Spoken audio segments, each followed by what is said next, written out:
ये कहानी है रवि की। रवि एक मिल में काम करता था। 5 सालों से वो शहर की एक मिल में मजदूरी किया करता था। हेलो। हाँ बोलो रमा, कैसे फोन किया? हेलो जी, आप तो हमें गांव में लेने आने वाले थे, क्या हुआ जी, आप आए नहीं? रमा, अभी ठंड बहुत हो रही है और मेरे पास तुम्हें गांव से शहर लाने के लिए अभी पैसे भी नहीं है। तुम कुछ दिन और रुक जाओ वहाँ। क्या कहा आपने? ऐसा मत बोलिए, आप कब से बोल रहे हो कि हमें लेने आओगे? दीपू मुन्नी भी रोज आपका इंतजार करते हैं। सुनिए जी, अगर आप कहें तो मैं खुद ही आ जाऊं क्या आपके पास बच्चों को लेकर? मेरे पास कुछ पैसे पड़े हैं, आप जो भेजते थे मैंने उसमें से बचाए हैं। अगर ऐसा है तो फिर आ जाओ, और तुम्हारे पास घर का पता तो है ही, वहाँ ही चले जाना। रमा अपने दोनों बच्चों को लेकर गांव से शहर के लिए निकल जाती है। उसके साथ उसकी बहन दिव्या भी होती है। रमा के माता पिता की मृत्यु के बाद अब वो बेचारी कहाँ जाती, इसलिए रमा उसे अपने साथ ही ले लेती है। ठंड का समय चल रहा था, दिसंबर का महीना, जिसमें कड़ाके की ठंड पड़ती है। रात होते ही रवि मिल से अपने घर को निकलता है।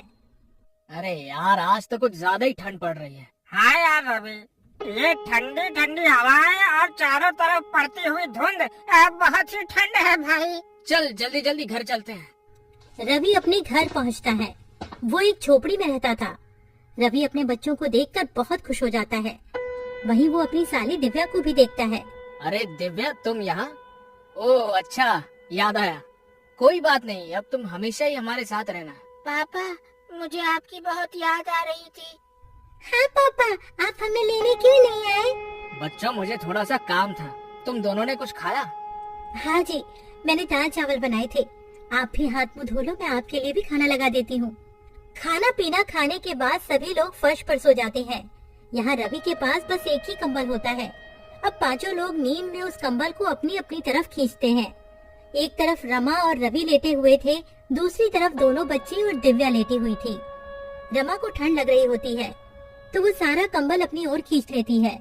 ठंड तो उस समय सबको लग रही होती है, ठंड जो इतनी कड़ाके की पड़ रही होती है। तभी रवि उठकर देखता है कि उसके बच्चे और उसकी साली दिव्या ठंड से कांप रहे होते हैं और सारा कंबल रमा ने ओढ़ा हुआ होता है। रमा, उठो उठो जल्दी।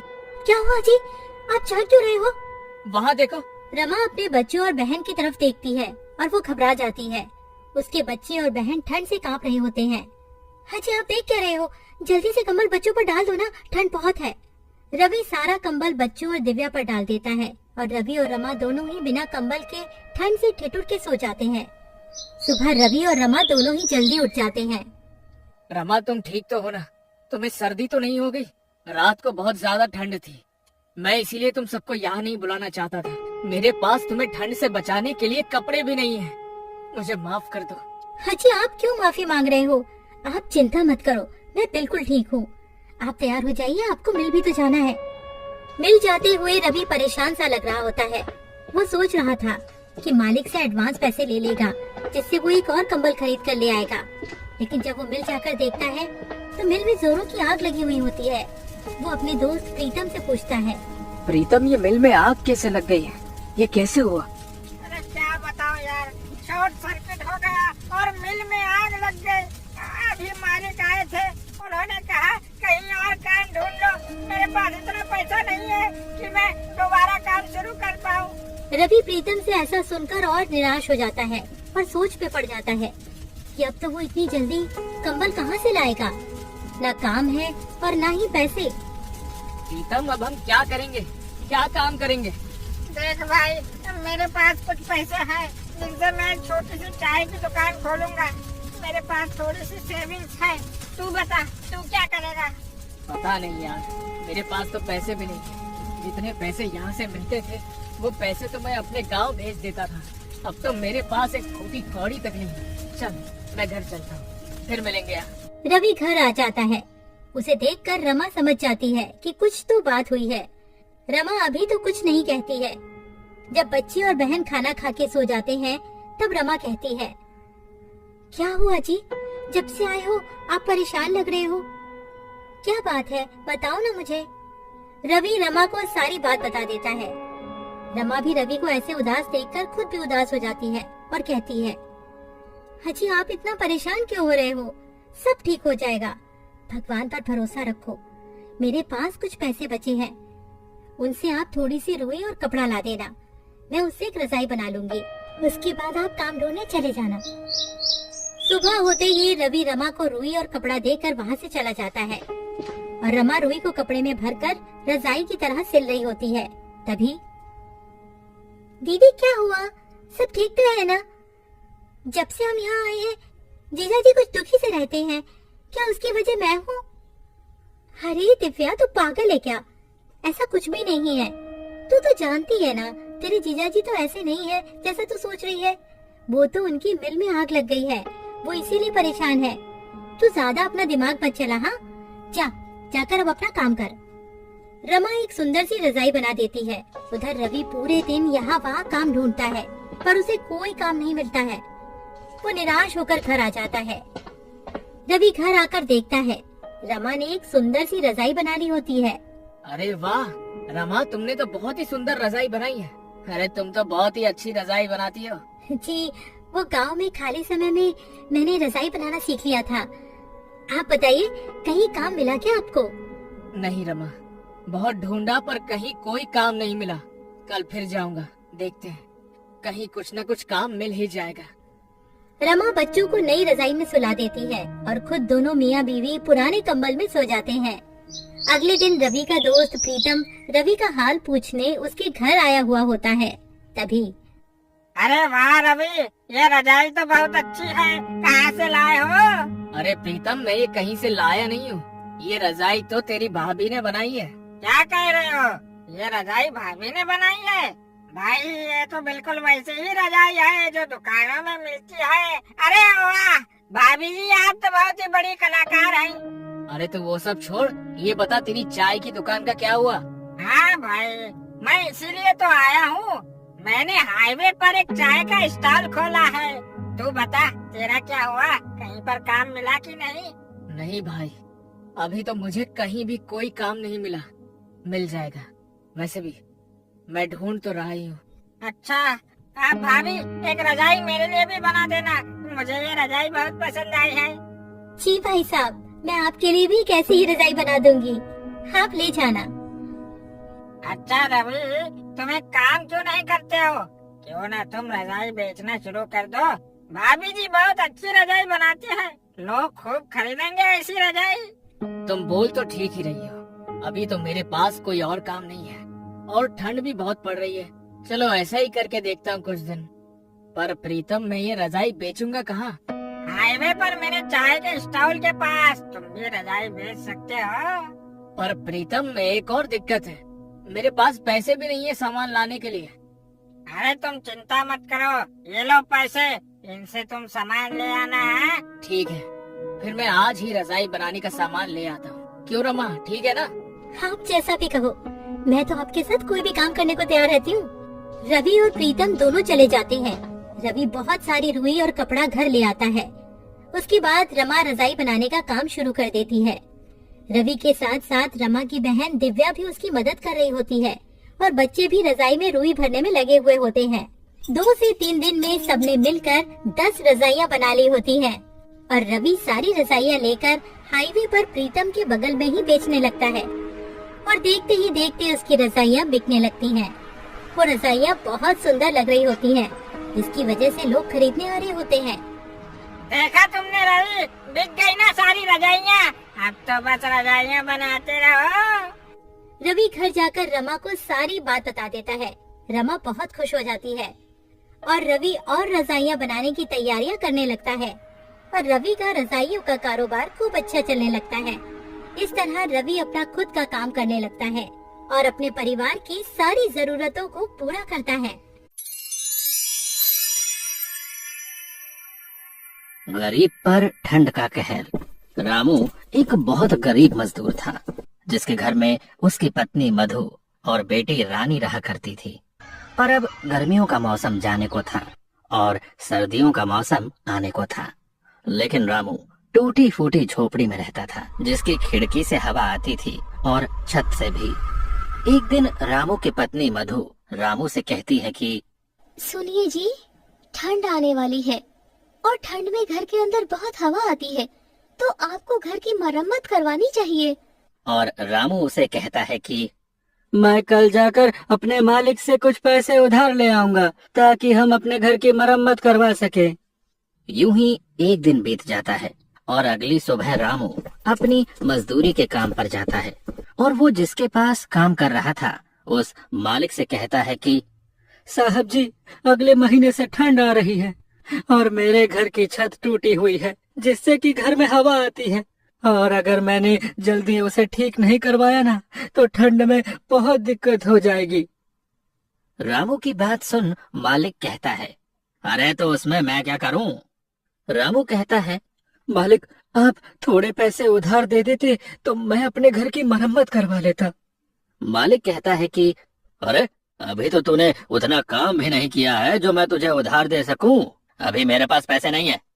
रामू कहता है, मालिक ऐसा मत करो, आप मुझे कुछ पैसे उधार दे दो, मेरी एक छोटी बच्ची है, मैं और मेरी पत्नी तो ठंड सह लेंगे पर मेरी बेटी नहीं सह पाएगी। रामू की लाख मिन्नतें करने पर भी उसे पैसे नहीं देता है और बेचारा रामू उदास शाम को घर लौट आता है। रामू के घर आते ही उसकी पत्नी मधु उससे पूछती है कि क्या आप मालिक से पैसे लाए? तो रामू उसे बताता है कि मालिक ने पैसे देने से मना कर दिया है। जिसके बाद मधु भी अब परेशान हो जाती है। दोनों ही इस बात को लेकर काफी परेशान हो गए थे कि अब सर्दियों में उनका गुजारा कैसे होगा।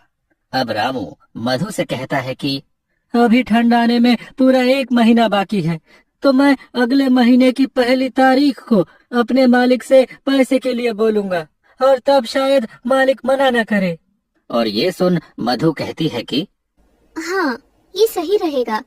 यूं ही रामू को मजदूरी करते हुए 1 महीना और बीत जाता है और जब रामू अपने मालिक से कहता है, मालिक अब तो पूरा 1 महीना हो गया है और थोड़ी थोड़ी ठंड भी होने लगी है, अरे अब तो आप मुझे मेरी मजदूरी के पैसे दे दो ताकि मैं उन पैसों से अपने घर की मरम्मत करवा लूं। रामू के इस बार पैसा मांगने पर भी मालिक फिर से कोई नया बहाना कर देता है और कहता है कि अभी मेरे पास सिर्फ ये 500 रुपए हैं, इससे ज्यादा नहीं है। 500 रुपए देखकर रामू कहता है कि मालिक मैंने तो इस महीने एक भी छुट्टी नहीं की, उस हिसाब से तो मेरे ज्यादा पैसे बनते हैं। लेकिन मालिक उसे अपनी बातों में फंसा देता है और रामू के ज्यादा बहस करने पर उसे काम से धक्के मारकर निकाल देता है। रामू कम पैसे मिलने और काम से निकाले जाने के बाद बहुत परेशान हो जाता है। उसे समझ नहीं आता कि आगे वो क्या करे। यूं ही सोचते सोचते वो अपने घर पहुंच जाता है, जिसे यूं निराश देख मधु कहती है, क्या हुआ, आप पैसे नहीं लाए क्या? रामू मधु को बताता है कि अरे इस बार भी मालिक ने पूरे पैसे नहीं दिए और तो और मुझे काम से भी निकाल दिया है। ये बात सुनकर मधु चिंता में पड़ जाती है और कहती है कि अब घर कैसे चलेगा और ठंड में हमारा क्या होगा? रामू कहता है, तुम चिंता मत करो, मैं कहीं काम ढूंढता हूँ। इतना कहकर वो उन पैसों से घर में राशन भरवाता है और अब उसके पास पैसे खत्म हो गए थे। कुछ दिनों तक रामू यहाँ वहाँ काम की तलाश में भटकता है पर उसे कहीं काम नहीं मिलता। वहीं दूसरी ओर अब ठंड भी धीरे धीरे बढ़ने लगी थी और रात के समय रामू के घर में ठंडी हवा खिड़की और छत से आनी शुरू हो गई थी। ठंडी हवा की वजह से अब रामू, उसकी पत्नी और उसकी बेटी पूरी रात ठंड में कांपते रहे। उनके पास एक ही कंबल था, अब उसमें भी ठंड नहीं रुकती थी। एक रात बहुत ठंड पड़ रही थी और तेज ठंडी हवाएं चल रही थी, जिसकी वजह से रामू की बेटी रानी को तेज बुखार हो जाता है और मधु रामू से कहती है, देखिए जी, रानी को बहुत तेज बुखार हो रहा है, वो पूरी तरह तप रही है। रामू कहता है कि अरे मेरे पास तो एक पैसा तक नहीं है, हम रानी को डॉक्टर के पास कैसे लेकर जाएंगे? मधु कहती है, कुछ तो करना होगा वरना रानी की तबीयत रात में और बिगड़ जाएगी।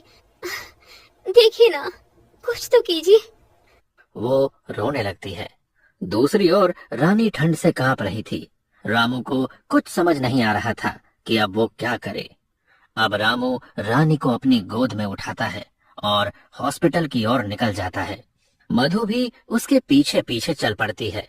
बहुत दूर तक पैदल चलते चलते दोनों थक जाते हैं और रामू रानी को लेकर एक पेड़ के पास बैठ जाता है और रोने लगता है।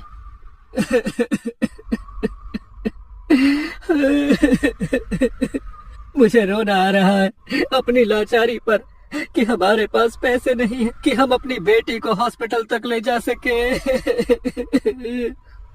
रानी के दिल की धड़कनें अब तेज हो रही थी और फिर से रामू उठता है और अपनी बेटी को लेकर हॉस्पिटल की ओर चल देता है।